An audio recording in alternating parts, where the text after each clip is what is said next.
Hello dear friends, welcome to Acharya digital. आज आपण बघणार आहे नवीन topic, that is elements of group 1 and group 2 or you can say S block element. ठीक आहे, चला तर आपण बघूयात वन बाय वन डायरेक्टली. आता तुम्हाला हे माहिती पाहिजे येस ब्लॉकला किंवा एस ब्लॉक मध्ये जे काय आपले ग्रुप आहेत ते टोटल किती ग्रुप असतात. 2 ग्रुप असतात, ग्रुप 1 आणि ग्रुप 2. मग त्याला एस ब्लॉकच का म्हणायचं, तर लास्ट इलेक्ट्रॉन जर एस ऑर्बिटल मध्ये गेला तर त्याला आपण एस ब्लॉक म्हणत असतो. ठीक आहे, तर बघा आता जनरली आपण जर बघितलं एस ब्लॉक एलिमेंट मधला जर पहिला एलिमेंट जर बघितला, पहिला एलिमेंट सांगा बरं कुठला असणार आहे. लिथियम असेल का हायड्रोजन असेल. जनरली हायड्रोजनची पोझिशन फिक्स नाही, बरोबर आहे, पण आपण ह्याला अभ्यास करतोय एस ब्लॉक मध्ये अभ्यास करत असतो. का एस ब्लॉक मध्येच का ठेवलं सांगा बरं. कारण हायड्रोजन मधला जो इलेक्ट्रॉन आहे, एकच इलेक्ट्रॉन आहे, तो कशामध्ये असतो, एस ब्लॉक मध्ये असतो. ठीक आहे, त्यामुळे आपण जनरली एस ब्लॉक मध्ये अभ्यास करत असतो. पण हायड्रोजनचे वेगवेगळ्या पोझिशन आहेत ते आपण पुढे बघणार आहे की पिरियोडिक टेबल मध्ये कुठल्या कुठल्या ब्लॉक मध्ये किंवा कुठल्या कुठल्या ग्रुप मध्ये हायड्रोजनच्या प्रॉपर्टीज मॅच करतात ते आपण पुढे बघूयात. ठीक, तर चला आपण स्टार्ट करूयात हायड्रोजन पासून. तर यामध्ये काही थ्योरी आहे बघा, काय म्हणलेलं आहे, hydrogen has simplest atomic structure of all the element. जेवढे काही एलिमेंट आहेत 118 जेवढे काय असतील तेवढ्यापैकी सिम्पलेस्ट स्ट्रक्चर जे असणार ॲटॉमिक स्ट्रक्चर कुणाचं असेल, हायड्रोजनचं असणार आहे. ठीक आहे, एकच electron. Hydrogen atom consist of nucleus of charge +1 and 1 extra nuclear electron. ठीक आहे, एक इलेक्ट्रॉन असणार आहे. Hydrogen has little tendency to lose this electron however can pair with the other electron easily forming a covalent bond. म्हणजे काय, हायड्रोजनची काय ability आहे किंवा काय व्हॅलन्सी आहे किंवा काय टेंडन्सी आहे बघायची की तो इझिली काय करू शकतो, हायड्रोजन देऊ शकतो किंवा हायड्रोजनला शेअर करून काय करू शकतो, एक कोव्हॅलेंट बॉन्ड बनवू शकतो.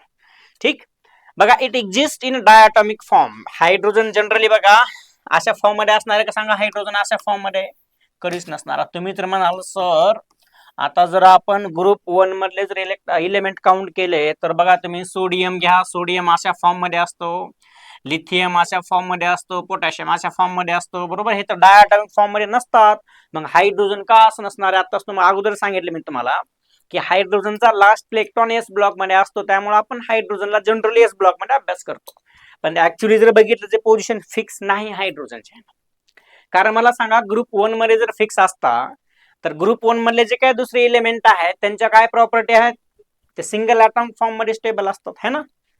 ते एक्झिस्ट कुठल्या ॲटॉम, सिंगल ॲटॉम, जसे की सोडियम असेल, पोटॅशियम असेल. पण हायड्रोजन कधी बघितलाय का अशा फॉर्म मध्ये, हायड्रोजन अशा फॉर्म मध्ये नसणार आहे ना. तर तो कुठल्या फॉर्म मध्ये असतो, H2 डायटॉमिक फॉर्म मध्ये असतो. मला आता क्लिक होत असेल बघा, H2 कुण सर आपण X2 हे पण बघितलं, हॅलोजन पण अशा फॉर्म मध्ये असतात. मग याची प्रॉपर्टी हॅलोजन सोबत मॅच करते, म्हणजे आपण याला हॅलोजन मध्ये पण ठेवू शकतो. Yes, right. नेक्स्ट बघा molecule, therefore it often called dihydrogen. अशा फॉर्म मध्ये असतो त्यामुळे आपण याला काय म्हणू शकतो, डायहायड्रोजन म्हणू शकतो, राईट. नेक्स्ट बघा आता पोझिशन इन पिरियोडिक टेबल बघणार आहे आपण. ठीक आहे, बघा electronic configuration of hydrogen is 1s1, right, which is similar to ns1 which is outer electronic configuration of alkali metals. आता अल्कली मेटल्स कशामधून बिलॉंग करतात, ग्रुप 1 मध्ये असतात, है ना. Some chemical properties of hydrogen are similar to those of alkali metals while some resembles halogen, है ना. आता जनरली बघा हायड्रोजन जर बघितलं आपण, हायड्रोजनचा ॲटॉमिक नंबर 1 असणार आहे. इलेक्ट्रॉनिक कॉन्फिगरेशन जर बघितलं NS1 एक तर असं लिहा किंवा डायरेक्टली तुम्ही काय लिहू शकता, 1s1, बरोबर आहे. म्हणजे एस ऑर्बिटल मध्ये किती इलेक्ट्रॉन आहेत सांगा, 1 इलेक्ट्रॉन आहेत. म्हणजे ह्याचं ड्युप्लेट कंप्लीट करण्यासाठी किती इलेक्ट्रॉनची गरज आहे, 1 इलेक्ट्रॉनची गरज आहे. सेम जर आपण हॅलोजन जर बघितलं, हॅलोजनचं ऑक्टेट कंप्लीट करण्यासाठी त्याला पण किती इलेक्ट्रॉनची गरज आहे सांगा, 1 इलेक्ट्रॉनची गरज असते. त्यानंतर हॅलोजन बी डायटॉमिक फॉर्म मध्ये प्रेझेंट असतात, हायड्रोजन बी डायटॉमिक मध्ये असणार आहे. आणि नेक्स्ट प्रॉपर्टी असते बघा ह्याची कार्बन फॅमिली मध्ये. बघा कार्बनचं जनरली इलेक्ट्रॉनिक कॉन्फिगरेशन जर आपण बघितलं, हे काढून बघा कसं सांगा, 1s मध्ये 1 इलेक्ट्रॉन आणि 2p मध्ये 1 2 3 इलेक्ट्रॉन, बरोबर. हायब्रिड ऑर्बिटल जर काढले तर, बरोबर आहे. म्हणजे हे पण हाफ फील्ड आहे आणि एस पण कसं असं आपलं हायड्रोजनचा पण एस ऑर्बिटल कशा हाफ फील्ड आहे, त्या पण थोड्याशा प्रॉपर्टी मॅच करणार आहे. पण जनरली आपण जर बघितलं तर ते कोणामध्ये बघा विथ हॅलोजन आणि एस ब्लॉक मध्ये पण काही प्रॉपर्टीज मॅच करणार. ठीक. आता नेक्स्ट बघा आयसोटोप बघायचं. आयसोटोप्स, तर आयसोटोप्स कशाला म्हणायचं सांगा बरं. आयसोटोप्स म्हणजे बघा atoms of same elements have different mass number. They are called isotopes of each other. atomic number same पाहिजे, डिफरंट मास नंबर पाहिजे. तर बघा आता हायड्रोजन ह्यास 3 आयसोटोप्स असतात ज्याचा की मास नंबर काय असणार आहे 1, 2 आणि 3 असते. They all they all contains 1 proton and 1 electron but different number of neutrons. ठीक आहे. मग बघा आता हा जो काय प्रोटॉन आहे किंवा हायड्रोजन आहे ह्यामध्ये न्यूट्रॉन्स काय असेल 0 असणार आहे. ह्यामध्ये न्यूट्रॉन्स 1 असेल, ह्यामध्ये न्यूट्रॉन्स 2 असतील. ठीक आहे. ह्याला म्हणायचं हायड्रोजन 1 1 म्हणजे ह्याला हायड्रोजन म्हणायचंय.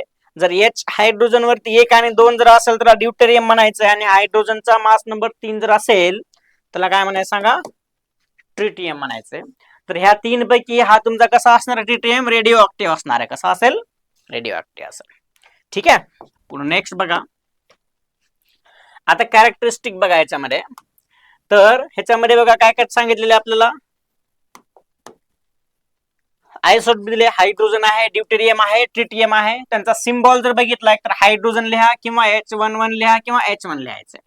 ह्याला ड्यूटेरियम लिहा किंवा H21 लिहा और H2 लिहा. ह्याला ट्रिटियम लिहू शकता H31 लिहा किंवा H3 लिहा. ॲटॉमिक नंबर जर बघितला सगळ्यांमध्ये सेम असणार आहे. मास नंबर 1 2 3 असणार आहे. न्यूट्रॉन जे आहे न्यूट्रॉन तर हायड्रोजन मध्ये 0 असतील, ड्यूटेरियम मध्ये 1 असेल आणि ट्रिटियम मध्ये 2 असतील. अबंडन्स जर बघितलं तर 99.98% कुठला आहे सांगा मोर स्टेबल. तुमचा अबंडन्स बघितलं तर हायड्रोजन असणार स्टेबल. ठीक आहे.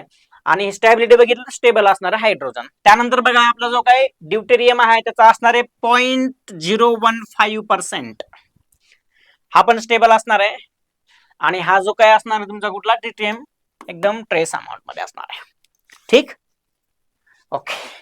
नेक्स्ट बघा नेक्स्ट बघा आता प्रिपरेशन आपण बघूयात की हायड्रोजनचं प्रिपरेशन कसं करायचं हे आपण बघूयात.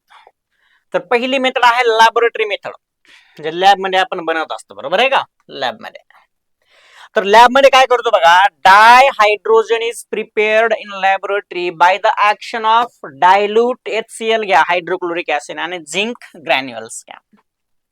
तर आपण बघा झिंक घेतलंय जे कसं असणार आहे मेटल म्हणजे सॉलिड असणार आहे ना. आणि HCl ऍक्वियस म्हणजे काय वॉटर आणि HCl चं सोल्युशन घेतलेलं आहे आपण.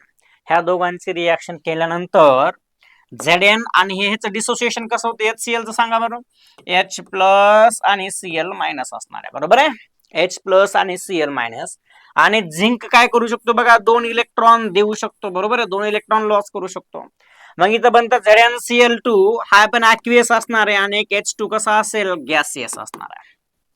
हे झाले आपली कुठली प्रिपरेशन मेथड लॅबोरेटरी मेथड्स. काय केलं आपण झिंक घेतलाय आणि डायल्यूट HCl घेतलाय कंबाईन केलं ZnCl2 ऍक्वियस बनला आणि H2 गॅसियस बनलेला. ठीक आहे. नेक्स्ट बघा आता dihydrogen can be prepared by the action of aqueous solution of sodium hydroxide on zinc. You can take acid as well as base. बघा आता हा तुमचा कोण ऍसिड आहे. ऍसिडची रिएक्शन जर झिंक सोबत केली तरी आपला ZnCl2 आणि H2 गॅस भेटणार आहे. त्याच प्रकारे जर तुम्ही झिंकची रिएक्शन जर बेस सोबत जर केलात NaOH ऍक्वियस बेस सोबत तरी काय भेटणार आहे बघा Na2 ZnO2 प्लस काय भेटणार आहे H2 तुम्हाला गॅस भेटणार आहे. ठीक आहे. त्यामुळे झिंकची रिएक्शन ऍसिड सोबत करा किंवा बेस सोबत करा पण ते दोन्ही कसे पाहिजे ऍक्वियस मीडियम मध्ये पाहिजे. त्यावेळेस काय बनता आपला H2 बनणार आहे. हे आपली कुठली लॅबोरेटरी मेथड झाली.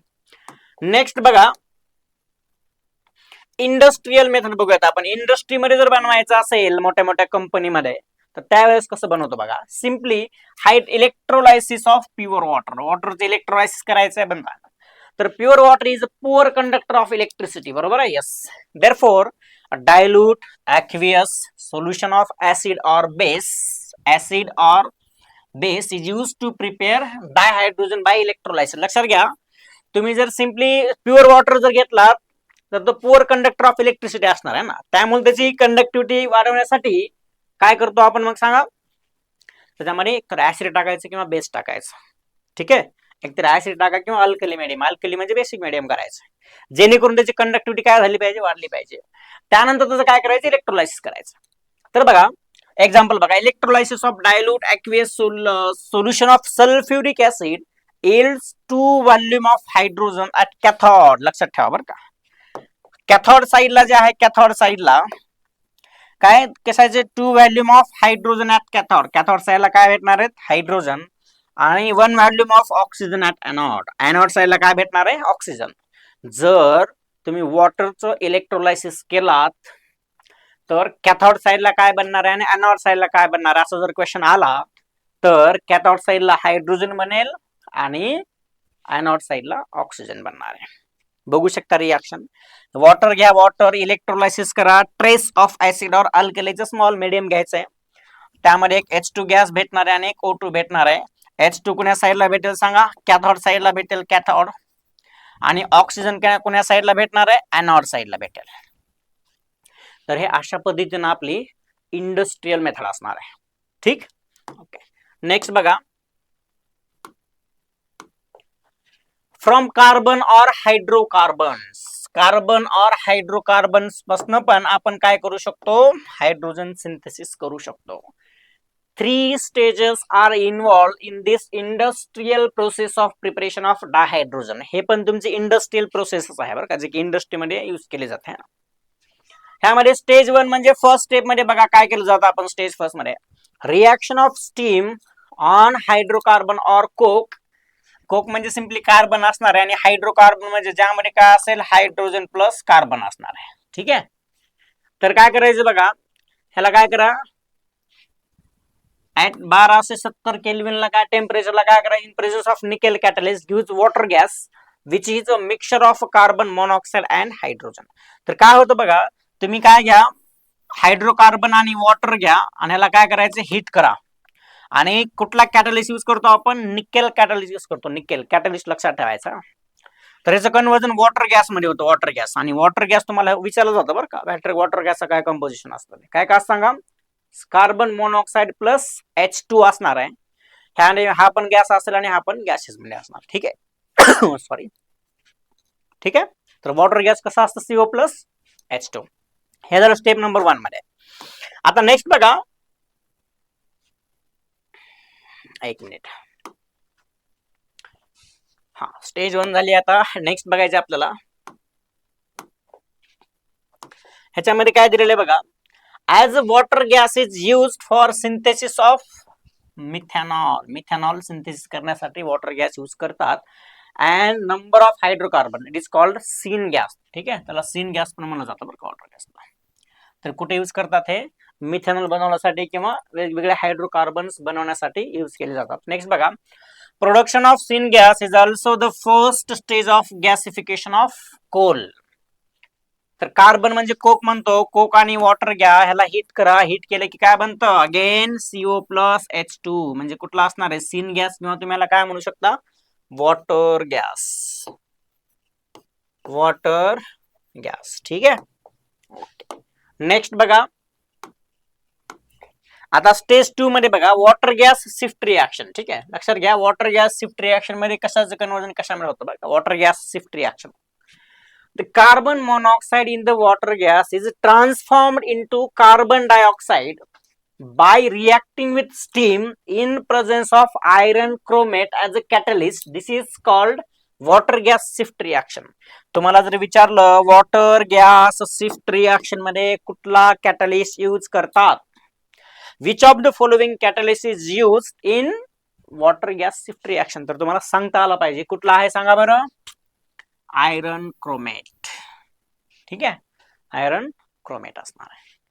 ठीक, तर ह्यामध्ये काय करतो बघा आपण, जो काय आपला कार्बन मोनॉक्साइड आहे जो की गॅसियस स्टेट मध्ये आहे, त्याची रिएक्शन वॉटर सोबत करा. हे पण गॅसियस म्हणजे काय असणार आहे, स्टीम असणार आहे, वेपर्स, बरोबर आहे. ह्या दोघांना जर हिट केलं in presence of iron chromate is a catalyst, त्यावेळेस कार्बन मोनॉक्साइडचं कन्वर्जन CO2 मध्ये होतं आणि वॉटरचं कन्व्हर्जन जे आहे ते कशामध्ये होणार आहे, H2 मध्ये. ऍक्च्युली वॉटरचं नाही होणार, ह्या दोघांचे रिएक्शन होऊन कार्बन डायऑक्साइड प्लस H2 भेटणार आहे. आता तुम्हाला जर विचारलं तर वॉटर गॅस शिफ्ट रिएक्शन मधले प्रोडक्ट काय काय असतात आणि स्टार्टिंग मटेरियल काय असतं, काय असणार सांगा. कार्बन मोनॉक्साइड प्लस स्टीम ह्या दोघांना हिट करायचं in presence of iron chromate, it gives CO2 plus H2. ठीक आहे. मग वॉटर गॅस शिफ्ट रिएक्शन मध्ये फायनल प्रोडक्ट काय काय असतील, कार्बन डायऑक्साइड प्लस H2 असतील. नेक्स्ट,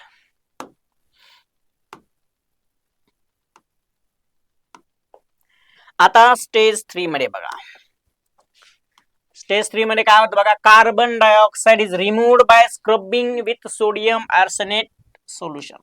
हे पण लक्षात ठेवा. तुम्हाला जर विचारलं की ह्या रिएक्शन मध्ये जो आपण कार्बन डायऑक्साइड आहे कसा रिमूव्ह करतो, तर तुम्हाला सांगता आलं पाहिजे with sodium arsenate solution. Today major industrial production of dihydrogen from petrochemicals. Petrochemicals पासून आपण काय करतो, हायड्रोजनचं प्रिपरेशन करत असतो. बघा, about 18% from coal, about 4% from electrolytic methods and about 1% by other methods. ठीक आहे.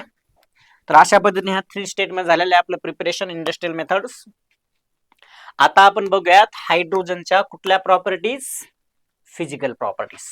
डायहायड्रोजन कसा असतो बघा, कलरलेस गॅस असणार आहे. त्यानंतर टेस्टलेस पण गॅस आहे आणि ऑर्डरलेस पण गॅस आहे. त्यानंतर it burns with pale blue flame. याला तुम्ही बर्न केलात तर काय असणार आहे, पेल ब्ल्यू फ्लेम भेटणार आहे. त्यानंतर it is non polar water insoluble gas and lighter than air असणार आहे. Non polar hydrogen electronegativity same आहे, बरोबर आहे ना. मग पोलार कसा असणार आहे, नॉन पोलर आहे. जनरल डायटॉमिक मॉलिक्यूल जे असतात बघा, जे काय डायटॉमिक मॉलिक्यूल असतात, पण ते दोन्ही कसे असणार आहे, homodiatomic molecule are the non polar in nature.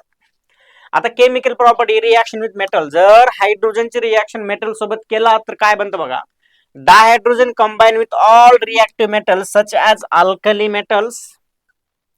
ह्याच्यामध्ये कुठले असतील बघा, calcium, strontium and barium at high temperature to form metal hydride. जर तुम्ही मेटलची रिएक्शन किंवा हायड्रोजनची रिएक्शन जर मेटल सोबत केला तर मेटल हायड्राइड भेटतं बरं. ज्यामध्ये आपला मेटल आहे त्याची रिएक्शन NH2 सोबत करा, काय बनणार आहे, NaH. सोडियमची रिएक्शन केली आपण, सोडियम हायड्राइड बनलेला हायड्राइड. बरं ठीक आहे, तुम्हाला हे माहिती असायला पाहिजे, बरोबर आहे. ह्यामध्ये काय फरक आहे सांगा बरं. हायड्रोजन, त्यानंतर प्रोटॉन, त्यानंतर असणार आहे हायड्राइड. सांगा बरं ह्यामध्ये काय फरक असेल. बघा, हायड्रोजन म्हणजे काय असणार आहे, सिम्पली H2 जर लिहिला ज्यावरती कुठला चार्ज झाला आपण हायड्रोजन म्हणत असतो बरं. आणि जर हायड्रोजन वरती पॉझिटिव्ह चार्ज झाला त्याला प्रोटॉन म्हणायचं, आणि हायड्रोजन वरती निगेटिव्ह चार्ज झाला त्याला हायड्राइड म्हणायचं बरं, हायड्राइड. आता मेटल हायड्राइड म्हणजे मेटल इज मोर इलेक्ट्रोपॉझिटिव्ह, म्हणजे मेटलने इलेक्ट्रॉन दिला, हायड्रोजन इलेक्ट्रॉन घेतला, म्हणजे हायड्रोजन वर निगेटिव्ह चार्ज झाला, म्हणून आपण त्याला काय म्हणतो, मेटल हायड्राइड. तर लक्षात घ्या, हायड्रोजनची रिएक्शन जर मेटल सोबत केला तर मेटल हायड्राइड बनणार आहे. नेक्स्ट बघा पुढं. आता जर ऑक्सिजन सोबत रिएक्शन जर केली तर dihydrogen react with dioxygen in presence of catalyst or by heating to form water molecule बनतो, वॉटर मॉलिक्यूल. आणि हे रिएक्शन कसे, हायली एक्झोथर्मिक रिएक्शन आहे बरं का, लक्षात ठेवा. तर H2 घ्या, O2 घ्या, कॅटलिस्ट घ्या किंवा हिट करा, काय बनला, वॉटर. आणि डेल H किती असणार आहे, -235 किलोजूल पर मोल, म्हणजे हायली एक्झोथर्मिक रिएक्शन आहे, एनर्जी रिलीज होते. ठीक आहे. नेक्स्ट बघा, आता हॅलोजन सोबत रिएक्शन करा. Dihydrogen inflames with fluorine even at -25,000 degree Celsius in dark, whereas it requires catalyst to react with iodine. The vigor of reactions of dihydrogen decrease with increasing atomic number of halogen. आता बघा, H2 ची reaction जर X2 सोबत केलं तर काय बनणार आहे, HX बनणार आहे बरं का. आणि जे लो टेम्परेचर मध्ये रिएक्शन जे होते, लो टेम्परेचर मध्ये ते कुठले असणार आहे सांगा बरं, फ्लोरीन सोबत असणार बरं का, फ्लोरीन सोबत असणार. तुम्हाला जर विचारलं एक्झोथर्मिक किंवा एंडोथर्मिक हायली एक्झोथर्मिक रिएक्शन कुठले असते सांगा बरं. मग हायली एक्झोथर्मिक जर हायड्रोजन H2 चे रिएक्शन F2 सोबत जर केलात हायली एक्झोथर्मिक असणार आहे. ठीक आहे, F2 इज मोर रिएक्टिव्ह असणार आहे, मोर रिएक्टिव्ह. त्यामुळे बघा तुम्हाला काय विचारलेलं आहे, ह्या दोघांचे रिएक्शन आपण बघा मायनस डिग्रीला आपण काय करू शकतो, ह्या दोघांचे रिएक्शन करू शकतो फ्लोरीन आणि कोणाच्या हायड्रोजन साठी. पण जर आयोडीन सोबत रिएक्शन करायचं असेल तर तुम्हाला काय घ्यावं लागतं, त्या ठिकाणी कॅटलिस्ट यूज करावं लागतं. पण तुम्ही डायहायड्रोजन रिएक्शन डार्क कंडिशन मध्ये बी करू शकता, अंधारामध्ये पण करू शकता, लाईटची पण गरज नाही त्याला, इतके हायली रिएक्टिव्ह असतात. ठीक आहे, याच्यावरती क्वेश्चन आलेला आहे बरं का, लक्षात ठेवा. तर फ्लोरिनेशन क्लोरिनेशन असं म्हणण्यापेक्षा H2 चे रिएक्शन X2 सोबत करा, म्हणजे F2 सोबत करा, Cl2 सोबत करा, Br2 सोबत करा, I2 सोबत करा. कुठली रिएक्शन हायली एक्झोथर्मिक आहे, आन्सर सांगता आला पाहिजे. नेक्स्ट बघा पुढं reducing nature of dihydrogen. तर reducing nature बघा, dihydrogen reduce oxides and ions of metal, those are less reactive than iron. Fe पेक्षा जे लेस रिएक्टिव्ह आहे त्याचं काय करतं, रिडक्शन करतो. ठीक आहे, corresponding metals at moderate temperature. बघा आता जर CuO क्युप्रिक ऑक्साइड जर घेतलात, H2 जर घेतलात तर कॉपर प्लस वॉटर भेटणार आहे. Fe2O3 Fe2Fe3O4 घ्या, H2 घ्या, Fe प्लस H2O भेटणार आहे. त्यानंतर PD2 प्लस घ्या, H2 घ्या, PD भेटणार आहे आणि H प्लस भेटणार आहे. सांगा बरं, कॉपर मध्ये या ठिकाणी +2 ऑक्सिडेशन स्टेटचं कन्वर्जन 0 मध्ये झालेलं आहे. इलेक्ट्रॉन गेन झाले का इलेक्ट्रॉन लूज झाले? इलेक्ट्रॉन गेन झाले, बरोबर आहे, इलेक्ट्रॉन गेन झाले. या ठिकाणी पण बघा, या ठिकाणी बघा ऑक्सिडेशन स्टेट काय झालेलं, इलेक्ट्रॉन मेटल इलेक्ट्रॉन गेन केलं. ठीक आहे, ओके. सो नेक्स्ट बघा आता hydrogenation of unsaturated organic compound. Yes, आपण ऑर्गॅनिक कंपाऊंड मध्ये यूज करतो बघा. कशा जनरल अल्किन अल्काइनचं कन्वर्जन अल्किन मध्ये करायचं असेल तर आपण H2 घेतो, निकेल घेतो, हीट घेतो. तुम्हाला निकेल हीट जर घ्यायचं नसेल, रूम टेम्परेचरला रिएक्शन जर करायचं असेल तर काय काय घेऊ शकतो सांगा. H2 तर लागेलच, इथं पॅलेडियम घ्या किंवा प्लॅटिनम घ्या. रूम टेम्परेचरला हायड्रोजनेशन होतं, ह्याला म्हणतो आपण हायड्रोजनेशन रिएक्शन. हायड्रोजनेशन म्हणजे ऍडिशन ऑफ हायड्रोजन असणार आहे. ठीक आहे, बघा ह्याच्या व्हेजिटेबल ऑइल्स अल्किन अनसॅच्युरेटेड असते, हायड्रोजन ऍडिशन करा, काय भेटणार आहे, सॅच्युरेटेड फॅट भेटणार आहे. ठीक आहे, नेक्स्ट आता युजेस बघूयात आपण डायहायड्रोजनचे. Largest use of dihydrogen in the production of ammonia. अमोनियाचं प्रोडक्शन करण्यासाठी आपण याचा मॅक्झिमम यूज करत असतो. Dihydrogen is use in the formation of vanaspati ghee by catalytic hydrogenation of oils. त्यानंतर liquid dihydrogen used as a rocket fuel. Rocket fuel मध्ये आपण liquid H2 use करत असतो. ठीक आहे, महत्वाचं आहे. Dihydrogen is use in the preparation of important organic compounds like कुठले असेल बघा, मिथेनॉल असेल, बल्क क्वांटिटी मध्ये जर मिथेनॉल बनवायचं असेल त्यामध्ये डायहायड्रोजन यूज करतो. बघा H2 ची रिएक्शन CO सोबत जर केला वॉटर गॅस, बरोबर आहे, कोबाल्ट कॅटलिस्ट घ्यायचं कन्वर्जन कशामध्ये होतं, मिथेनॉल मध्ये होतं. वॉटर गॅस आहे ना, H2 आणि कार्बन मोनॉक्साइड. ठीक आहे, ओके. नेक्स्ट बघा, आता आपण बघणार आहे काय, alkali metal and alkaline earth metals.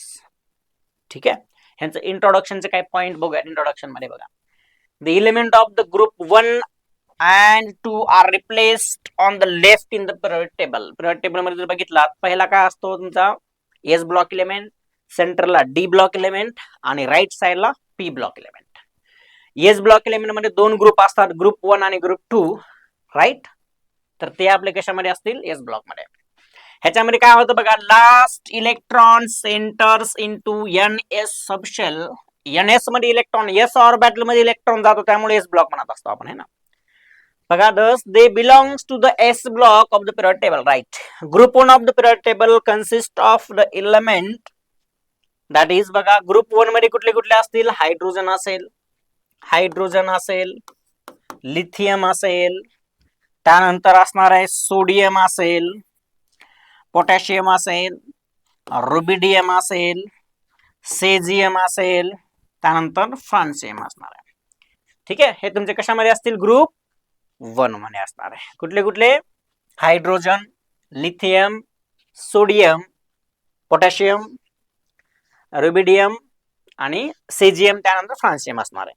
These elements except hydrogen are collectively called alkali metals. लक्षात घ्या, तुम्हाला सांगितले hydrogen is not alkali metals. जर हायड्रोजन सोडला तर बाकी सगळेच्या सगळ्या एलिमेंटला आपण काय म्हणत असतो, अल्कली मेटल्स म्हणायचं. ठीक. नेक्स्ट बघा आता, हे काय आपण बघितले बघा ग्रुप 1 आणि ग्रुप 2 मध्ये. आपण ग्रुप 1 चं बघूयात. Hydrogen symbol H, atomic number 1 असणार आहे. ठीक आहे. त्यानंतर इलेक्ट्रॉनिक कॉन्फिगरेशन बघा, कंडेन्स म्हणजे सिंपल फॉर्म मध्ये किती असणार आहे, 1s, s मध्ये 1 इलेक्ट्रॉन आणि इलेक्ट्रॉनिक कॉन्फिगरेशन 1s1. लिथियम कडे 3 atomic नंबर असेल, हेलियमचे 2 इलेक्ट्रॉन झाले 2s1, 1s2, 2s1. सोडियम कडे 11, निऑन 10 इलेक्ट्रॉन. ठीक आहे. तर सगळ्यामध्ये बघा 1s1, 2s1, 3s1, 4s1, 5s1, या ठिकाणी 6s1, 7s1. सगळ्यांमध्ये लास्ट इलेक्ट्रॉन एस मध्ये आहे, त्यामुळे ह्याला म्हणायचं एस ब्लॉक एलिमेंट. ठीक. गुड. नेक्स्ट बघा, आता आपण बघूयात कुठले एलिमेंट, सांगा कुठले बघायचंय. Group 2. All the alkali metals are, हा ठीक आहे, यांच्या प्रॉपर्टी बघूयात. All alkali metals are silvery white and soft.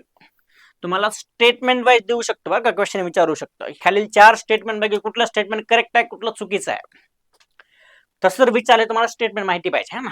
तर ऑल अल्कली मेटल्स कसे असतात, सिल्वरी व्हाईट असतात आणि सॉफ्ट असतात. Soft. Due to their large atomic size these elements have low density. लक्षात ठेवा, त्यांची डेन्सिटी कमी असते. डेन्सिटी काय असते, खूप कमी असते बरं का. डेन्सिटी खूप कमी असते. कशामुळे असते, due to large atomic size मुळे असणार आहे. ठीक. नेक्स्ट बघा, they are the most electropositive element. Most electropositive element असतात. The alkaline earth metals. आता अल्कलाइन अर्थ मेटल्स कुणाला म्हणायचं, जे ग्रुप 2 असतात त्यांना म्हणतात. ग्रुप 2 मध्ये alkaline earth metals also generally silvery white, lustrous and soft but harder than alkali metals. Alkaline earth metals पण सॉफ्ट असतात, पण अल्कली मेटल पेक्षा हार्ड असतील. ठीक आहे. They are also strong electropositive in nature. कशाबद्दल सांगितले बघा इथं, अल्कली मेटल्स आणि alkaline earth metals. Alkali metals कशाला म्हणायचं, ग्रुप 1 एक्सेप्ट हायड्रोजन, आणि अल्कलाइन अर्थ मेटल म्हणायचं ग्रुप 2. पुढे बघा,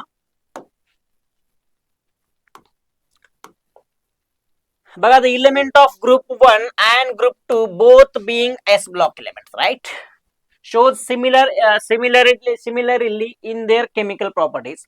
The difference are due to the variation in atomic radii, ionization enthalpies and valencies. आता सुरुवातीला आपण बघूयात रिएक्शन विथ ऑक्सिजन और एअर. तर ग्रुप 1 बघा, all the elements of group 1 rapidly lose their lusters in air due to formation of layer of oxide. लक्षात घ्या, on peroxide and in some cases superoxide by reaction with oxygen in air. जे काही group 1 आहेत, group 1 वाले काय form करतील सांगा बरं, ऑक्सिजन सोबत रिएक्शन केले की एकतर पेरॉक्साइड बनवतील आणि काही जणांचं सुपर ऑक्साइड्स बनवतील. ठीक आहे. तर नेक्स्ट बघा, आता हे काही रिएक्शन बघू शकता तुम्ही. तर लिथियमची रिएक्शन O2 सोबत केले की लिथियम ऑक्साइड बनलेला आहे. सोडियमची रिएक्शन O2 सोबत केले की सोडियम परऑक्साइड बनलेला आहे. पोटॅशियमची रिएक्शन O2 सोबत केले की पोटॅशियम सुपर ऑक्साइड बनलेला आहे. ठीक आहे. तर आता ग्रुप 2 जर बघितला, all the metals of group 2 except beryllium. लक्षात ठेवा बरं का, क्वेश्चन आलेला आहे याच्यावरती. Except barium. Barium is less reactive due to more ionisation enthalpy and small size. बरोबर आहे. When heated with hydrogen form MH2 type hydrides. बघा, मेटलची रिएक्शन जर तुम्ही H2 सोबत जर केला अल्कलाइन अर्थ मेटलची, त्यावेळेस MH2 बनणार आहे, पण या ठिकाणी M is equal to not Be. ठीक आहे, हा Be नसणार आहे बरं का, बाकी सगळे असतील, फक्त Be नसेल. ठीक आहे, बेरिलियम नसणार आहे. बाकी तुम्ही कुठले घेऊ शकता, मॅग्नेशियम घेऊ शकता, कॅल्शियम घेऊ शकता, त्यानंतर स्ट्रॉन्टियम घेऊ शकता, बेरियम घेऊ शकता. ठीक आहे, यापैकी कुठलाही घेऊ शकता तुम्ही. नेक्स्ट बघा, आता हॅलोजन सोबत रिएक्शन करायचं. Group 1 alkali metals react vigorously with halogen to produce ionic halide. आता ग्रुप 1 मेटल घ्या आणि X2 घेतले की काय बनणार आहे, MX बनणार. जसं की तुम्ही सोडियम घ्या, सोडियमची रिएक्शन Cl2 सोबत करा, हे 2 सोडियम घ्या, ह्याचं कन्वर्जन कशामध्ये होईल, NaCl मध्ये होणार आहे. Na वरती पॉझिटिव्ह, Cl वरती निगेटिव्ह आहे. त्याच प्रकारे जर all alkaline earth metals combine with halogen at high temperature to form halides, alkaline earth metal घ्या, MX2 ची रिएक्शन केली काय बनतं, MX2 बनणार आहे. ठीक आहे. तर अल्कली आणि अल्कलाइन मध्ये लक्षात ठेवा, अल्कली अर्थ मेटल आणि अल्कली मेटल्स आणि अल्कलाइन अर्थ मेटल्स सोबत. आता हे लक्षात ठेवायचं बरं का, ह्याच्यावर क्वेश्चन आलेला आहे. ठीक आहे. जनरली आपण ही जी कंडिशन आहे, आपण एक नेम रिएक्शन आहे बघा आपलं ऑर्गॅनिक केमिस्ट्री मध्ये, तर आपण बर्च रिडक्शन म्हणतो ना, बर्च रिडक्शन. काय घेतो आपण, Birch sodium in liquid ammonia घेत असतो. तर बघा, the alkali metals are soluble in liquid ammonia giving deep blue colour. हे कलर लक्षात ठेवा बरं का, ह्याच्यावरती क्वेश्चन आलेला आहे आणि येऊ पण शकतो. Coloured solution which shows electrical conductivity. पण हे सोल्युशन कसं असतं, दिस सोल्युशन आर पॅरामॅग्नेटिक. सगळे इन्फॉर्मेशन लक्षात ठेवा बरं का. सोडियमला जर आपण लिक्विड अमोनियामध्ये डिझॉल्व्ह केलं किंवा रिएक्शन केली तर डीप ब्ल्यू कलर सोल्युशन भेटणार आहे. आणि हे सोल्युशन कसं असेल, पॅरामॅग्नेटिक असेल. आणि जर या सोल्युशनला तुम्ही थोडा वेळ ठेवलात असंच तर तो डिकलराइज होतो बरं का. डिकलराइज होतो, तर on standing liberate hydrogen slowly. तर जे काय एक्झॅक्टली होतं काय बघायच्या मध्ये, सोडियम जो आहे आपला मेटल, सोडियम जो आहे हा काय करत असतो, Na+ आणि इलेक्ट्रॉन असणार आहे, बरोबर आहे ना. मग हा इलेक्ट्रॉन काय करत असतो, हायड्रोजनला अपस्टॅक करून H2 गॅस फॉर्म करत असतो, H2. ज्यावेळेस H2 बनला त्यावेळेस तुमचं सोल्युशन डिकलर झालं. जोपर्यंत रिएक्शन मध्ये इलेक्ट्रॉन आहे तोपर्यंत तुमचा कंपाऊंड कसा आहे, कलर्ड आहे, कलर्ड. आणि कुठला कलर आहे, डीप ब्ल्यू कलर आहे. नेक्स्ट बघा, resulting formation of the metal amide. ह्याच्यामुळे काय होतं बघा, मेटल अमाइडचं फॉर्मेशन होणार आहे. ठीक आहे. The blue colour changes to bronze and the solution become a diamagnetic. जर तुमचा जो काय ब्ल्यू सोल्युशन आहे, ब्ल्यू सोल्युशनचं कन्वर्जन ब्रॉन्झ मध्ये झालं की त्या सोल्युशनचं जे काय मॅग्नेटिक नेचर आहे ते बी चेंज होतं. जोपर्यंत ब्ल्यू आहे तोपर्यंत पॅरामॅग्नेटिक आहे. जसं ब्ल्यू कलर सोल्युशन चेंज झालं तसा तो कसा बनणार आहे, डायमॅग्नेटिक असणार आहे. पुढे बघा, सेम फॉर ग्रुप 2 पण असणार आहे. Similar to alkali metals, the alkaline earth metals are also, एक minute, alkaline earth metals are also soluble in liquid ammonia which gives deep blue black colour. ठीक आहे. डीप ब्ल्यू ब्लॅक कलर कोण देणार आहे सांगा, सोल्युशन अल्कलाइन अर्थ मेटल देतील. आणि alkali metal कसे देतात, डीप ब्ल्यू कलर देणार आहे. ठीक आहे. ओके. नेक्स्ट बघा पुढे, आता आपण बघूयात डायगोनल रिलेशनशिप. ठीक आहे. आता डायगोनल रिलेशनशिप काय असतं बघा, it is expected that elements belonging to the same group exhibit similarity in their properties. बघा, the first alkali metal lithium and the first alkaline earth metal beryllium do not fulfill this expectation. Thus lithium shows many differences when compared with the remaining alkali metal and resembles with magnesium the second alkaline earth metals. आता बघा, जो lithium आहे, lithium आपल्याला माहिती आहे बघा, अनॉमलस behaviour आहे. प्रत्येक ग्रुप मधला पहिला एलिमेंट जो असतो त्याचा काय अनॉमलस बिहेवियर असतो. पण तुमचा लिथियम जो आहे, लिथियम जनरली काय करत असतो बघा, ज्या ग्रुप मधले जे काय बाकीचे एलिमेंट आहेत अदर दॅन लिथियम त्यासोबत त्यांच्या बऱ्याचशा प्रॉपर्टी मॅच नाही होत, पण त्याच्या बऱ्याचशा प्रॉपर्टी कोणासोबत मॅच होतात बघा, मॅग्नेशियम सोबत, जो की कशामधला आहे, सेकंड अल्कलाइन अर्थ मेटल्स आहे. ह्याचे काय बघूयात आपण पुढे. बघा, ह्याच्यामध्ये बघा आता मेन ग्रुप एलिमेंट बघणार आहे आपण. बघा, बघा मेन ग्रुप मध्ये तर तुमचा फर्स्ट मध्ये हा तुमचा लिथियम आहे, लिथियम बरोबर आहे, लिथियम. सेकंड बेरिलियम आहे, थर्ड बोरॉन आहे. आणि ह्यामध्ये बघा इथं सोडियम, मॅग्नेशियम आणि अल्युमिनियम. तर हे डायगोनल रिलेशनशिप असतं बरं का. डायगोनल म्हणजे लिथियम आणि मॅग्नेशियमच्या बऱ्याचशा प्रॉपर्टी काय होतील, सेम असतील. त्यानंतर बेरिलियम आणि अल्युमिनियमच्या बऱ्याचशा प्रॉपर्टी काय असतील, सेम असतील. ह्याला म्हणायचं कुठलं, डायगोनल रिलेशनशिप. ठीक आहे. ह्याच्यावरती क्वेश्चन असतात बरं का. ठीक आहे, आपण पुढे बघणार कशा प्रकारचे क्वेश्चन असतात ते. आता नेक्स्ट बघा, resembles between lithium and magnesium. आता बघा लिथियम, बघा लिथियम आणि मॅग्नेशियमचं आपल्याला बघायचं काय काय सेम आहे, काय काय वेगळं आहे. तर products of the reaction with air आता तुम्ही लिथियम किंवा मॅग्नेशियमचं रिएक्शन एअर सोबत करा किंवा O2 ऑक्सिजन सोबत करा, काय भेटतं Li2O प्लस Li3N. ठीक आहे, एअर सोबत करा, एअर मध्ये ऑक्सिजन बी असेल नायट्रोजन बी असेल. मॅग्नेशियम असेल तर MgO भेटणार आहे प्लस Mg3N2 भेटणार आहे. ठीक आहे, ह्याच्यामध्ये बघा जर तुम्ही reaction product of thermal decomposition of carbonates, आता कार्बोनेट्स रिएक्शन सोबत केलात, डिकम्पोजिशन जर केलात तर त्याचं काय भेटणार, लिथियम जर असेल Li2O प्लस CO2 भेटणार आहे, मॅग्नेशियम असेल MgO प्लस CO2 भेटणार आहे. ठीक आहे, आता ग्रुप 1 एक्सेप्ट लिथियम जर बघितलं आणि ग्रुप 2 जर बघितलं बघा, आता ग्रुप 1 ची रिएक्शन जर एअर सोबत केलं तर काय भेटतं बघा सांगा, एक्सेप्ट लिथियम बघा, तर M2O M2O3 आणि मेटल ऑक्साइड्स भेटणार. पण जर लिथियम सोबत केला तर फक्त Li2 आणि Li3N भेटणार आहे. आणि फॉर ग्रुप 2 जर बघितला त्याच्यामध्ये MO प्लस M3N2 भेटणार, म्हणजे सेम फॉर मॅग्नेशियमला हेच बनेल आणि दुसऱ्या एलिमेंट साठी पण सेमच असणार आहे. त्याचबरोबर जर तुम्ही डिकम्पोजिशन केलं कार्बोनेटचं तर ग्रुप 1 एक्सेप्ट लिथियमचे बाकी जेवढे काय त्याचं रिएक्शन होणार नाही, आणि मॅग्नेशियम असू द्या किंवा ग्रुप 2 असू द्या त्या सगळ्यांचं काय होणार आहे, सेम प्रोडक्ट बनणार आहे या ठिकाणी. आता बघा, आता प्रॉपर्टीज ऑफ क्लोराईड जर बघितलं, लिथियमचे पण डेलिक्विसंट असणार आहे आणि मॅग्नेशियम पण डेलिक्विसंट. डेलिक्विसंट म्हणजे काय, तर रूम टेम्परेचर तुमचं कन्वर्जन कशामध्ये होतं, लिक्विड मध्ये होत असतं. ठीक आहे, आणि हे जर बघितलं बघा एक्सेप्ट लिथियम दुसरे जर बघितलं ते कसे आहेत, नॉट डेलिक्विसंट, आणि बाकी मॅग्नेशियमचे सगळे कसे असतील, डेलिक्विसंट असतील. आता फॉर्म्युला ऑफ क्रिस्टलाइन क्लोराईड, पहिल्याचं काय LaCl आणि 2H2O, मॅग्नेशियमचा पण MgCl2 आणि HH2O आहे. आणि फॉर हॅलोजन जर बघितलं आपण, सॉरी हॅलोजन म्हणतोय आपण, अल्कली मेटल जर बघितले तर MCl असणार आहे, आणि फॉर ग्रुप 2 जर बघितलं MCl2 प्लस H2O असणार आहे. ठीक आहे, तर हे काय तुमचं रिसेम्बलेन्स कशामध्ये, लिथियम आणि मॅग्नेशियम मध्ये काही सेम प्रॉपर्टीज आपण बघितलेले, जे की दुसऱ्या अल्कली मेटल्स मध्ये नाहीत, फक्त लिथियम आणि मॅग्नेशियमचं मॅच करतात.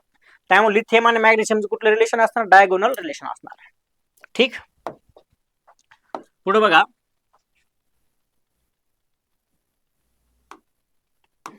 आता बेरिलियम आणि अल्युमिनियम बघूयात आपण. बेरिलियम आणि अल्युमिनियम, तर यामध्ये बघा बेरिलियम आणि अल्युमिनियम जर बघितलं, ह्याचं बॉन्डिंग नेचर जर बघितलं तर covalent chain structure with Cl bridge. आता तुम्ही ह्याचं स्ट्रक्चर हे जर बघितलं बघा, बेरियम डायक्लोराइड BeCl2 घ्या आणि या ठिकाणी काय असेल, AlCl3 असेल.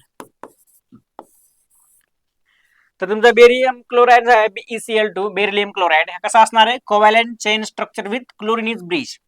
बेरिलियमला क्लोरीन, बेरिलियम क्लोरीन, क्लोरीन कसा असणार, ब्रिज असणार इथं पण ब्रिज.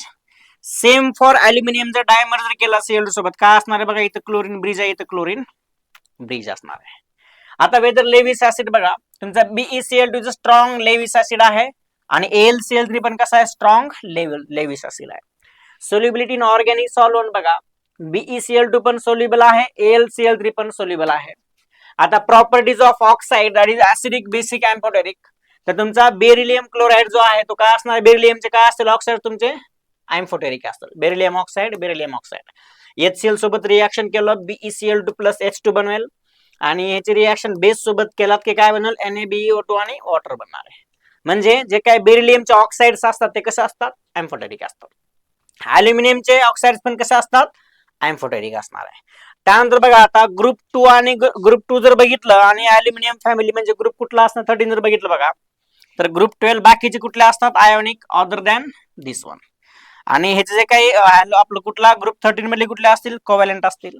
हे नॉट लेविस ऍसिड, हे लेविस ऍसिड, हे इनसोल्युबल, हे सोल्युबल, आणि हे जनरली कसे असतात, बाकीचे जे काही ग्रुप 2 चे ऑक्साइड्स असतील ते कसे असतात, बेसिक असतात. आणि जर तुम्ही ग्रुप 13 जे बघितले ते कसे असणार आहे, एम्फोटेरिकच असणार आहे. ठीक आहे, हा टेबल लक्षात ठेवा, टेबलवरून बरेचसे क्वेश्चन बनवू शकतात. ठीक आहे, आता आपण बघूयात sodium hydroxide is also known as caustic soda, ह्यांचं आपण काय बघूयात, प्रिपरेशन. ठीक आहे, तर बघा ह्याला प्रिपरेशन कसं करायचं, कॉस्टिक सोडा और NaOH.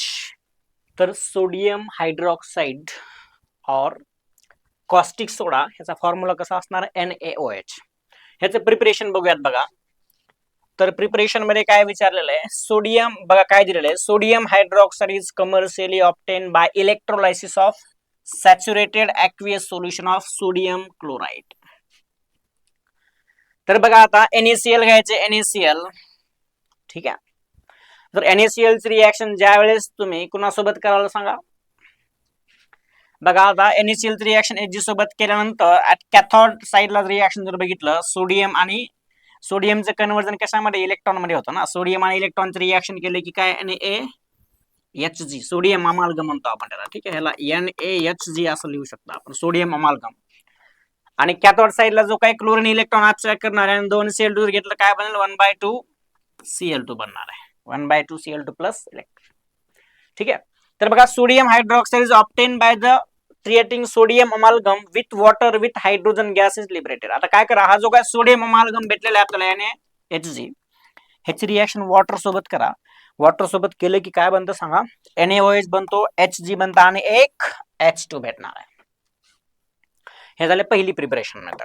ठीक आहे, नेक्स्ट बघा आता ह्याच्या प्रॉपर्टीज बघूयात आपण. Properties, sodium hydroxide is white आणि डेलिक्विसंट सॉलिड. डेलिक्विसंट म्हणजे काय असणार आहे सांगा बरं. तर आता असं ओपन स्पेस मध्ये ठेवला तर त्याचं कन्वर्जन लगेच कशामध्ये लिक्विड मध्ये होतं. जर लॅब मध्ये बघितलं असं बघा, सोडियम हायड्रॉक्साइड व्हाईट असतं ना, व्हाईट, आणि त्याला थोडंसं मॉइश्चराइज म्हणजे ओपन फेस मध्ये ठेवला तर ओपन जे काय बंद करून नाही ठेवल्यानंतर त्याचं कन्वर्जन लिक्विड मध्ये होत असतं, त्याला म्हणायचं डेलिक्विसंट. Having melting point 591 Kelvin, it is highly water soluble and gives a strongly alkaline solution. Water soluble आहे, वॉटर मध्ये सोल्युबल झाला काय बनवतं, अल्कलाइन सोल्युशन. म्हणजे काय, कुठलं सोल्युशन बनवतं, बेसिक सोल्युशन बनवतं. Because NaOH is what is a base, strong base असणार आहे, not as the surface of the solution absorb atmosphere CO2 to form Na2CO3. ठीक आहे, नेक्स्ट बघा आता ह्याचे युजेस जर बघितलं आपण तर युजेस बघा, sodium hydroxide is use in the purification of bauxite. Purification of bauxite मध्ये यूज केला जातो, that is aluminium ore. It is use in commercial production of soap. Soap बनवायचा असेल, पेपर बनवायचा असेल, आर्टिफिशियल सिल्क असेल अँड मेनी केमिकल्स असतील. त्यानंतर it is also use in petroleum refining industry मध्ये यूज केला जातो. It is important laboratory reagent आहे, बेस म्हणून काम केला जातो, बेस म्हणून यूज करतो आपण याचा. ठीक आहे, हे काय युजेस झाले. नेक्स्ट बघणार आहे आता कॅल्शियम कार्बोनेट. तर calcium carbonate in nature that is chalk. आपण जे खडू बघतो बघा, खडू, त्यामध्ये कॅल्शियम कार्बोनेट असेल किंवा लाईम स्टोन असेल किंवा मार्बल, हे सगळे कशामध्ये, ह्याच्यामध्ये का सगळ्यांमध्ये कॅल्शियम कार्बोनेट असतं. प्रिपरेशन बघा, when carbon dioxide is bubbled through solution of calcium hydroxide, that is slaked lime, water insoluble solid calcium carbonate is formed. तर बघा, हा तुम्ही स्लेक लाईम घ्या किंवा कॅल्शियम हायड्रॉक्साइड ॲक्वियस सोल्युशन घ्या, ह्याची रिएक्शन CO2 सोबत करा. ह्या दोघांची रिएक्शन केल्यानंतर काय भेटतं, कॅल्शियम कार्बोनेट प्लस H2O. फक्त हा कसा पाहिजे आपल्याकडे, एक्सेस मध्ये पाहिजे ना, एक्सेस मध्ये घेतो आपण बरं का CO2. ठीक आहे, तर अशा पद्धतीने प्रिपरेशन मित्र आहे. कॅल्शियम हायड्रॉक्साइड घ्या, CO2 घ्या, काय बनतं, कॅल्शियम कार्बोनेट बनतं. ठीक, त्यानंतर बघा, when solution of calcium chloride is added to the solution of sodium carbonate, calcium carbonate is formed as a precipitated. आता बघा, कॅल्शियम क्लोराइड घ्यायचं रिएक्शन सोडियम कार्बोनेट सोबत जर केलं तर काय भेटतं तुम्हाला, कॅल्शियम कार्बोनेट. हे पण प्रिपरेशन मेथड आहे, ह्यामध्ये पण आपण कॅल्शियम कार्बोनेट प्रिपरेशन करू शकतो. CaCl2 घ्या, सोडियम कार्बोनेट घ्या, ठीक आहे, त्याच्यापासून पण बनत आहे. नेक्स्ट आपण याच्या प्रॉपर्टीज बघूयात. आता प्रॉपर्टीज बघा, तर calcium carbonate is a soft light white powder. It is practically water insoluble आहे. On heating to 1200 Kelvin, calcium carbonate decomposes into calcium oxide and carbon dioxide. आता कॅल्शियम कार्बोनेटला तुम्ही हीट जर केलं हाय टेम्परेचरला, याचं conversion calcium oxide plus CO2 मध्ये होतं. ठीक आहे, त्यानंतर बघा, it react with dilute acid to give the corresponding calcium salt and carbon dioxide. आता CO2 चं रिएक्शन डायल्यूट HCl सोबत जर केला तर calcium chloride plus CO2 plus water भेटणार आहे. कॅल्शियम कार्बोनेटची रिएक्शन डायल्यूट सल्फ्युरिक ऍसिड सोबत जर केला, calcium sulphate CO2 plus water भेटणार. म्हणजे ऍसिड सोबत रिएक्शन करतं आणि काय बनवतं, सॉल्ट बनवतं, सॉल्ट. ठीक, पुढे बघा, आता calcium carbonate in the form of marble is used as a building material. Uses बघा आपण, जसं की मार्बल तुम्ही ऐकलं असेल, मार्बल आहे ना, कशामध्ये यूज करतो आपण, बिल्डिंग मटेरियल्स मध्ये. त्यानंतर calcium carbonate is used in the manufacture of quick lime. जर बनवायचं असेल क्विक लाईम, कॅल्शियम ऑक्साइड ह्याच्यामध्ये पण यूज केला जातो. Is a major ingredient of cement आहे. ठीक आहे, त्यानंतर बघा, mixture of calcium carbonate and magnesium carbonate is used as a flux in the extraction of metals from ores. है ना, जे काही आपलं मेटलर्जी आहे, मेटलर्जी त्यामध्ये पण आपण यूज करत असतो. Next, it is required for the manufacture of high quality paper, ह्यामध्ये यूज केला जातो. It is an important ingredients in toothpaste असेल किंवा च्युइंगम असेल आणि डायटरी प्रोडक्ट मध्ये असतात. ठीक आहे, असा काय याचा यूज असणार आहे कॅल्शियम कार्बोनेटचा. आता आपण बघूयात हायड्रोजन परऑक्साईड. ठीक आहे, तर बघा hydrogen peroxide is a low cost clean and mild oxidising agent आहे. कसं असणार, माइल्ड ऑक्सिडायझिंग एजंट पण आहे, लो कॉस्ट पण आहे ह्याची. ठीक आहे, इझिली तुम्हाला हायड्रोजन परऑक्साईड भेटतो. तुम्ही हॉस्पिटल, गव्हर्नमेंट हॉस्पिटलला जावा आहे ना, जर तुम्हाला एखादी जखम वगैरे झाले असेल तर क्लीन करण्यासाठी आपण जनरल ह्याचा यूज करत असतो, बरोबर आहे ना. तर बघा हायड्रोजन परऑक्साईड, ठीक आहे झालं, 30% aqueous solution hydrogen peroxide is commercially available. Preparation बघा, तर hydrated barium peroxide is treated with ice cold dilute sulphuric acid. The precipitate of barium sulfate formed is filtered off to get hydrogen peroxide. तर काय करा, barium ऑक्साईडचा hydrated form घ्यायचा. Hydrated म्हणजे water molecule सोबत असणार, barium परऑक्साईड. ठीक आहे, not dioxide. Barium परऑक्साईड घेतला, त्यानंतर त्याची रिएक्शन सल्फ्युरिक ऍसिड सोबत केलं. लो टेम्परेचरला रिएक्शन करायचंय. ठीक आहे, सल्फ्युरिक ऍसिड प्लस केल्यानंतर बघा बरं काय काय भेटणार या ठिकाणी. बेरियम सल्फेटची प्रेसिपिटेट बनेल, H2O2 बनेल आणि वॉटर भेटणार आहे. ठीक आहे, हे प्रिपरेशन मेथड आहे. काय केलं आपण, बेरियम परऑक्साईड घ्या, ह्याची रिएक्शन सल्फ्युरिक ऍसिड सोबत करा, लो टेम्परेचरला रिएक्शन करायचं. सल्फ्युरिक ऍसिड कसा असेल, डायल्यूट असणार, डायल्यूट है ना, ॲक्वियस फॉर्म मध्ये असणार आहे. काय काय भेटतं, बेरियम सल्फेट प्लस आपला जो काय मेन कंपाऊंड आहे हायड्रोजन परऑक्साईड तो भेटणार आहे. दुसरी मेथड बघा आता, small quantity of sodium peroxide घ्या. Sodium peroxide Na2O2 is added to the ice cold solution of dilute sulfuric acid with stirring gives hydrogen peroxide. that is मर्क process. Process लक्षात ठेवा. मर्क प्रोसेस मध्ये काय करतो आपण, हे बघा सोडियम परऑक्साईड घ्यायचा Na2O2, हे पण ॲक्वियस सोल्युशन, आणि ॲक्वियस ऍसिडिक कंडिशन रिएक्शन करायचंय. रिएक्शन केले की आपल्याला ॲक्वियस H2O2 भेटणार आणि सोडियम सल्फेट भेटणार आहे. ठीक आहे, ह्या प्रोसेसचं नाव लक्षात ठेवा. नेक्स्ट बघा आता, 50% solution of sulfuric acid subjected to an electrolytic oxidation to form peroxide disulfuric acid at anode side ला. ठीक आहे, काय घ्या, HSO4 मायनस घ्या, ह्याचं इलेक्ट्रोलायसिस केले काय म्हणतो, H2S2O7, ह्याला आपण काय म्हणतो, peroxide disulfuric acid. कोण्या साईडला बनतो, ऍट एनोड साईडला. मग हा जो आपला बनलेला आहे काय, peroxide disulfuric acid, ह्याचं जर तुम्ही हायड्रोलायसिस केला तर काय काय बनतं, H2SO4 प्लस H2O2 बनतं. ठीक आहे, नेक्स्ट बघा आता, industrial hydrogen peroxide is prepared by air oxidation of 2-ethyl anthraquinol. बघा 2-ethyl anthraquinol. The 2-ethyl anthraquinol is regenerated by catalytic hydrogenation of 2-ethyl quinol. तर बघा आता हे आपलं स्ट्रक्चर आहे बघा, या ठिकाणी एक OH असेल, या ठिकाणी एक OH असेल, या ठिकाणी इथाइल ग्रुप असणार आहे. ह्याला म्हणायचं काय, 2-ethyl anthraquinol, क्विनॉल OL. आता ह्याचं O2 आणि एअर सोबत रिएक्शन जर केलं, बघा काय होतं, एअर सोबत रिएक्शन केल्यानंतर ह्याचं ऑक्सिडेशन होतं आणि आपल्याला काय भेटणार आहे, H2O2. आता परत ह्याचं जर हायड्रोजनेशन केलं, H2P टाकला, हीट जर दिलं, ह्याचं परत कन्वर्जन कशामध्ये होतं, 2-ethyl anthraquinol मध्ये होतं. ठीक आहे, हे रिएक्शन लक्षात ठेवायचं. ठीक आहे, ऑक्सिडेशन केलं की ह्याच्यामध्ये रिडक्शन केलं की परत मेन कंपाऊंड भेटणार आहे आपल्याला. ठीक आहे, पुढे बघा आता नेक्स्ट. आता प्रॉपर्टीज बघा, H2O2 act as a mild oxidising agent as well as reducing agent. आता oxidation action of H2O2 in acidic medium मध्ये बघा, Fe2 प्लस कन्वर्जन कशामध्ये करतोय, Fe3+ मध्ये करतोय.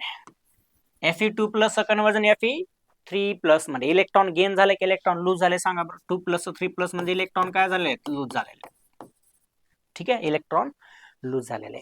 त्यानंतर reducing action of H2O2 in acidic medium मध्ये बघा, MnO4- सांगा ऑक्सिडेशन स्टेट किती असते, +7 असणार आहे. ह्याचं कन्वर्जन Mn+2 मध्ये झालेले, +2 म्हणजे सांगा +7चं कन्वर्जन +2 म्हणजे इलेक्ट्रॉन काय झाले, इलेक्ट्रॉन गेन झालेले. काय झाले, इलेक्ट्रॉन गेन झालेले. ठीक आहे, म्हणजे H2O2 काय म्हणून काम केलेलं आहे, इथं ऑक्सिडायझिंग एजंट, इथं काय म्हणून काम केलेलं आहे, रिड्युसिंग एजंट. ठीक,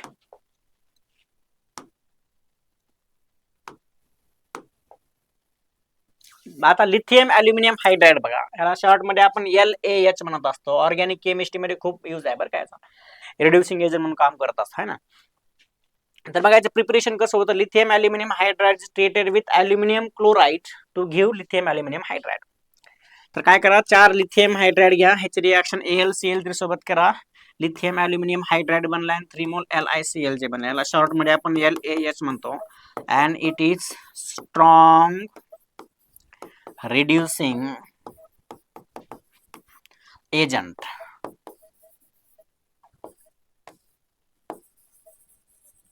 स्ट्रॉंग रिड्युसिंग एजंट आहे. ठीक आहे. नेक्स्ट बघायच्या प्रॉपर्टीज जर बघितलं आपण बघा, lithium aluminium hydride is colourless solid आहे आणि react violently with water and even atmospheric moisture.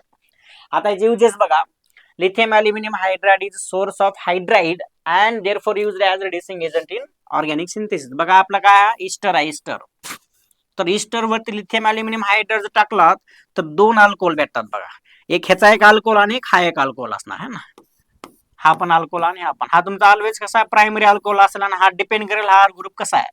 त्यामुळे हा कुठला कुठला असू शकतो, प्रायमरी असेल, सेकंडरी असेल किंवा टर्सरी अल्कोहोल असेल. आता हे ऍसिड आहे, ऍसिड. ऍसिडचं पण रिडक्शन कशामध्ये करतो बघा, हे अल्कोहोल. ऑलवेज ऍसिडचं कन्व्हर्जन कशामध्ये करतं, प्रायमरी अल्कोहोल मध्ये करतं. बाकी आणखी काही फंक्शनल ग्रुप आहेत बघा वेगवेगळे, जसं की तुम्ही कुठला बघू शकता, अल्डिहाइड बघा. अल्डिहाइड वरती लिथियम अल्युमिनियम हायड्राइड टाकले काय बनतं, प्रायमरी अल्कोहोल. कीटोनवर टाकले की सेकंडरी अल्कोहोल बनतं.